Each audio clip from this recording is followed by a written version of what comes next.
everybody, this is the Rabid Hedgehog, and this is going to be my ride and review of the Breakout motorcycle. It's the Harley-Davidson Softail series, kind of the drag bike version of the Softail. This one's going to have the 21-inch front wheel, 240 18-inch rear wheel, 103B engine, blacked out components, low seat height, everything like that. I'll post all the specs of this bike down below in the description. As you can see, it's a very beautiful looking bike. In fact, it and the CVO Breakout are probably the most beautiful of the Harley-Davidson bikes that are out right now to me, at least the way they look, because it's long, low, and slammed. Pretty good looking stance there, more like the drag bike kind of look that I like, and blacked out look. Now, when it comes to the difference between the Breakout and the CVO Breakout, you have the 103B engine, 110 engine. Standard traditional fork, inverted fork. So there's some other things that will come with that. Basically, you got the security system, flush mounted cap, HID Daymaker headlight, and everything on that one. This was just your standard, Harley-Davidson regular lights and everything like that. So let's go ahead and hop on it. Nice long slammed bar there. You have your ignition over here, hiding on the tank here. There we go. This bike is equipped with ABS. You can see the light there. The rest of the information is there's a cruise control light there. Now, some of these models can be equipped with it because as of 2016, the Softails went to the throttle by wire. So it's something that can be added on there. You can see that it has the check engine light, fuel, battery, security. Up here you have oil, bright, neutral, and your left and right. Everything is standard on this bike in terms of how it starts. You have your start-stop switch here, hazard, start button, right turn signal, left turn signal. This is your trip. You got 2 trip odometers, your remaining fuel, clock, gear, and tachometer, horn, bright selection switch. Go ahead and start her up.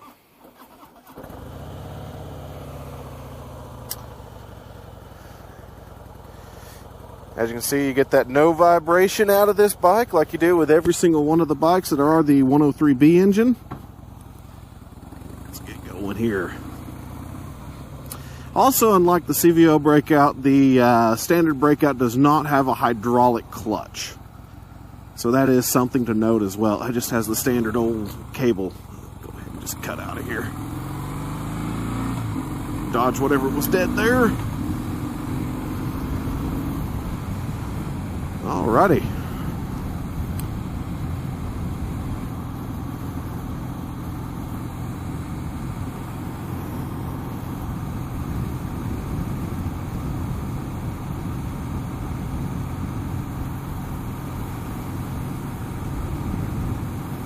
Kind of filling it out here real fast.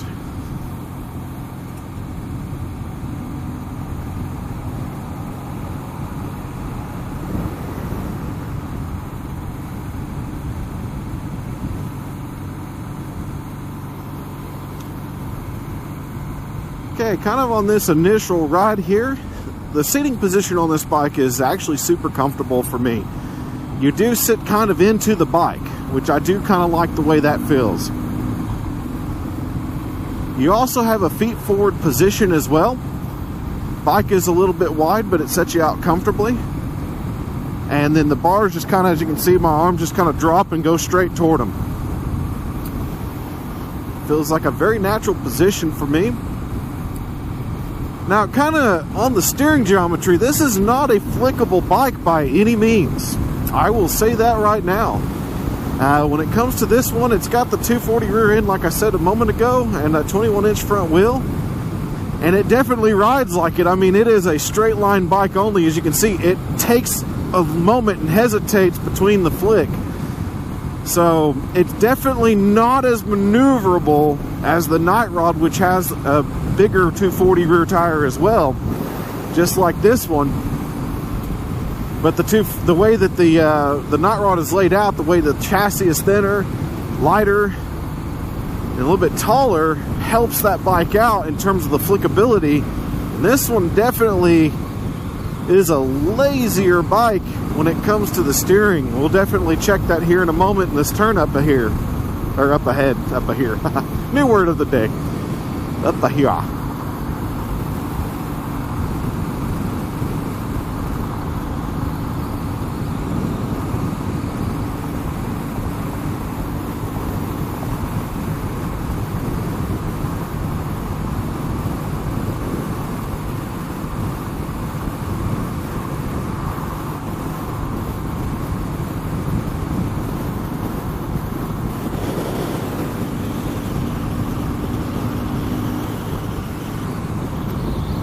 And bike ergonomics are really well laid out for somebody like me. Everything is just within thumb's reach, don't have to really worry about it. The suspension, at least on this road, which is actually a really well maintained road, is a little bit choppy. But that's a normal kind of feeling for the Softail. It's a very stiff chassis. Every time I've rode a Softail, it's not a forgiving suspension system. But it's still not as bouncy as the Sportster suspension is. Definitely does ride better than a Sporty will, but doesn't ride as good as my Knot Rod does. A little bit stiffer. Engine braking is to be as expected for the 103. Very good. Drag the peg really easy on this turn. Only doing around 35 and was still dragging the peg. Like I said, this bike is super low when it comes down to it. Let's see what they're doing here.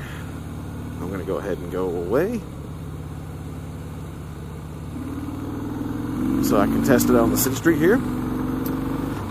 Now this bike actually has a decent pull to it. Usually the 103B engine kind of feels a little lazy. Now, compared to some of the others, like the Dyna series, this is still a little bit of a lazier engine, but this bike pulls itself a little bit better. I don't know if this is the way this one's set up or not, but it pulls a little bit better than the Softail Slim I did the other day, and that even had the 110 in it, the Softail Slim S I did. But this one just seems to, I don't know what it is about it, it just seems to respond a little bit better.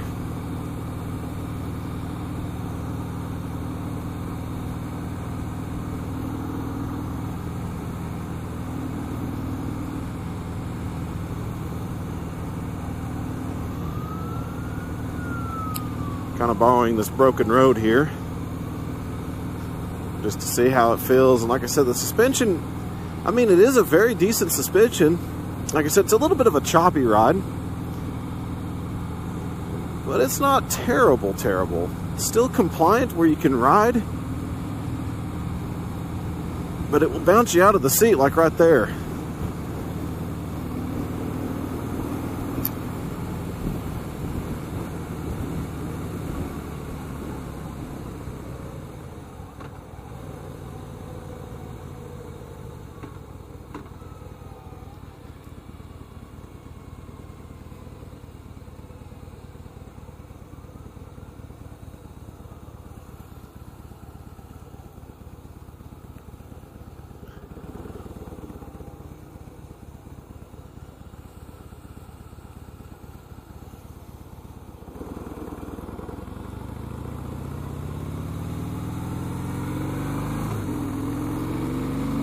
Now the Breakout, when it comes down to it, can actually be equipped with the engine idle temperature management system. So this is something that I can mention on the bike here while we're riding through here and just kind of getting some final impressions on it.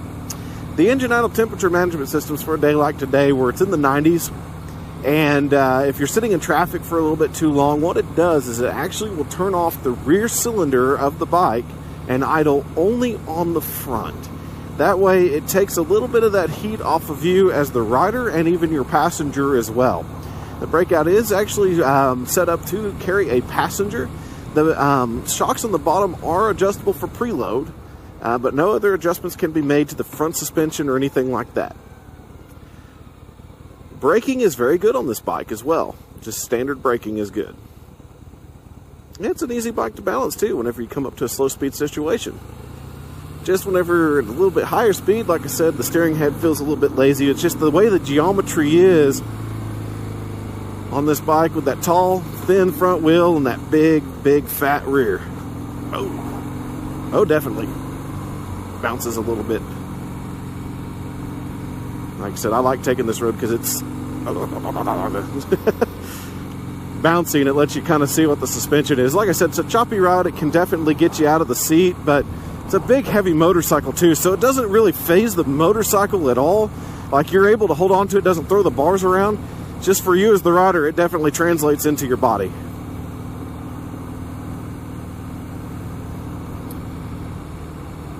But if you're looking for a bike that looks awesome, it's definitely a great boulevard cruiser, something that you could take out and just stroll, or, you know, go around the city and play around and go meet some friends at the restaurants or the bars or whatever. Just a good hangout, point A, point B bike, and you're going to look sweet doing it.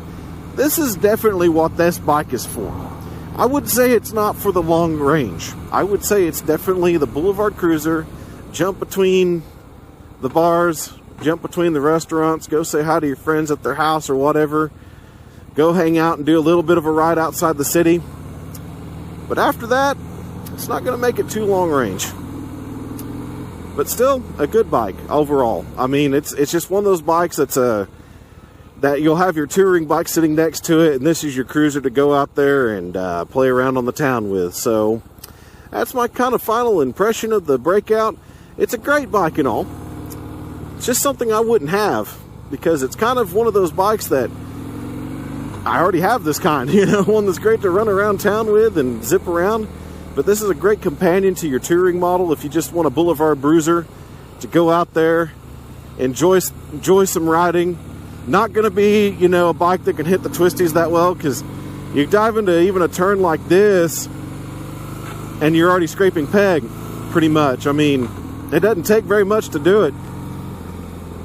Definitely a low-end motorcycle to do that. But I mean, like I said, great for around town, great for just playing around, great for having a motorcycle to bruise around the town with, or cruise around. It's not bruise around, bruiser cruiser.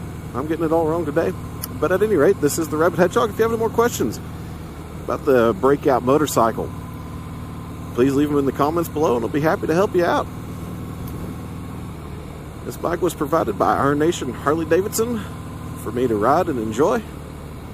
If you want to check them out, they're located on the internet. I'll post all the information below. Everybody keep that shiny side up. Have a good day.